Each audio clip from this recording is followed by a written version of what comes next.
Տեսեք, ես անձերի մակարդակ անձնական ես հատուկ շեշտում եմ պաշտոնաթող նախագահներ եւ հատուկ ասում եմ, որ նրանց ժամանակաշրջաններում էլ եղել են, մենք ապրել ենք որպես իրողություններ, բայց հիմա մենք եկել ենք բախվել ենք մի հարցի, երբ այս իշխանությունը կառուցված է այն ժամանակվա խնդիրների, սխալների վրա։ Հիմա մենք ասում ենք, տեսեք, մենք ոչ թե ասում եմ ես որևէ մեկ իրավունք չունի մասնակցել, այլ խոսքը վերաբերում է նրան, որ այո, յուրաքանչյուրի իրավունքն է մասնակցել ընտրություններին, բայց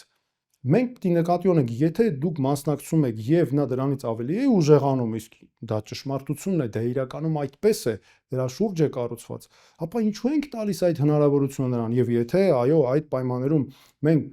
մասնակցությունը, օրինակ, պաշտոնաթող նախագահներից որևէ մեկը, որտեղ սա համակարգ է, մենք չենք կարող որևէ մեկի առանձնացնել։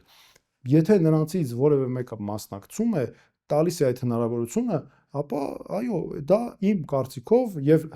հստակ իմանալով, որ նա իշխանության չի գալու, որտեղ մեր ժողովուրդը այդ հարցը, այդ պատասխանը փակել է, այդ հարցի պատասխանը փակել է, արդեն մի քանի անգամ հստակ ասել են, այդ ժամանակ այո, հարցեր են առաջանում։